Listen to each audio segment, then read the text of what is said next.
kale mbala mwisa ino banyabo ni basebo ne kunzesa MC Simple International no gayamba oli obula kigalo kisada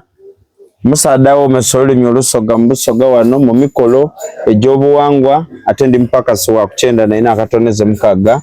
IFM program nyingi lokola tuli wano kulwa muganda waife Silicon Avokozi superstar atwero busoga mu buntonji oirenga abandi mubamu obulumira aye Bible yekoba mubulizi 3 nti buli kintu kibako kisera kyacho right now Silicon Avokozi na ali kumwikirize baba aliku ekintu kitambule bulungi ntusoka kumwebaza first of all nja kwebaza mwene busoga Dr. Hussein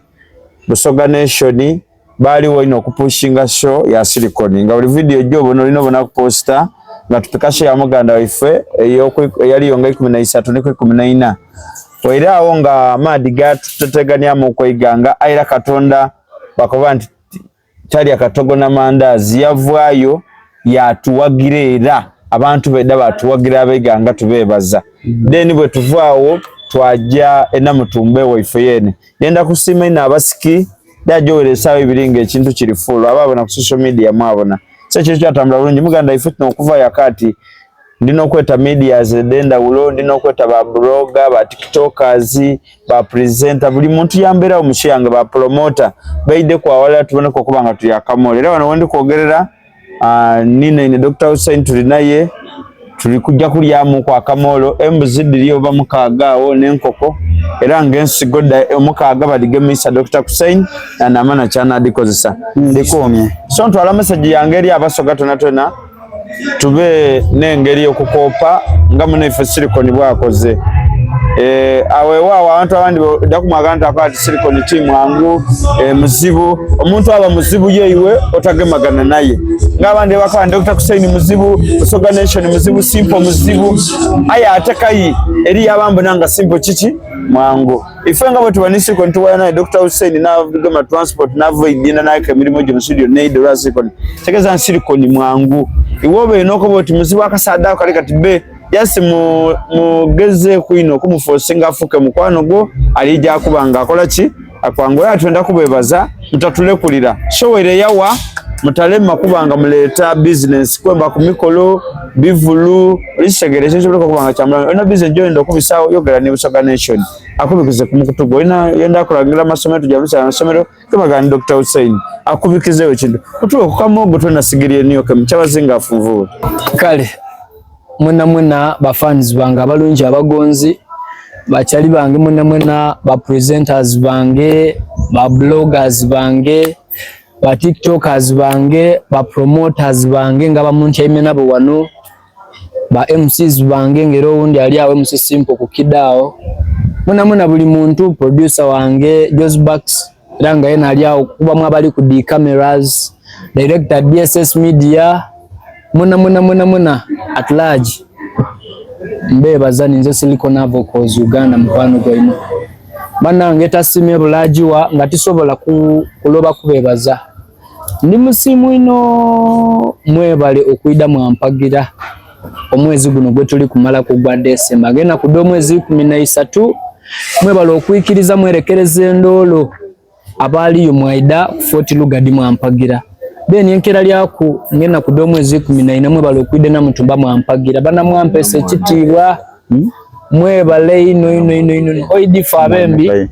ekivulu kyala abantu so bana mwebale obutankola bubi mwampesa amani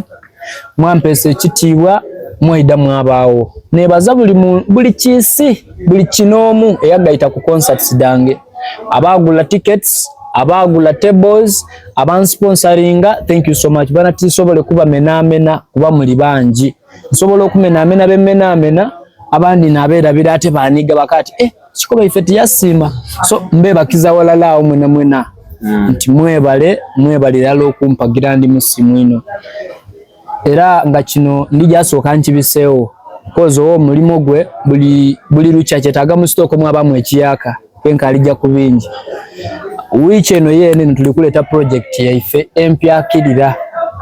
so get ready ba fans bange mwetegeke tusime Katonda ke tumusimira walala tumusaake jenvudde waife tumutegere buli kimu kitambule bulungi. So this week get ready ndi kuleta olwembo oluyaka.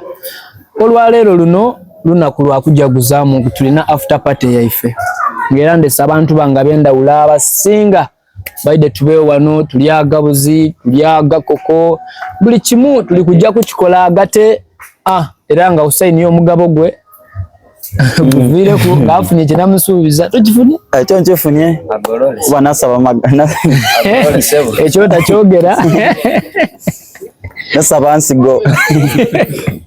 dondifunye nekindi silikoni nenda ndi kubanga Dr. Hussein akama silikoni akasente kanga akandirize kanamufuwa tivako kwa abakyogera embera tindi ya Christmas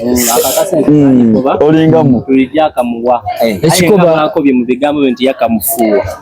kaja nampewo okufuwa nampewo kuba okufuwa empewo neberiko wanfuwa Dr. Hussein yaliyo ke yabandu ba concert yani yakabanda bakamwirira yali concert yani mudinka mudinka na yani so banango kwira kumulamwa mwena mbaniriza buli yali mu lwokano muide tujaganye lunaku no lwaleero lwe Sunday ate era natasoboire kubanga otuuka wano era tasoboire kulya kumbuzi sabira ife abasoboire okubanga twidde okugirya kubanga tuba tukozesa obwongo bungi kugema obwire sawa dino kintu kikulu gema obwire kintu kikulu ewankuba oti ku bintu ebyo togayala nze nakoba ku bintu ebyokulya ole okobanga bwasawa yatukoba ati ajasooka alye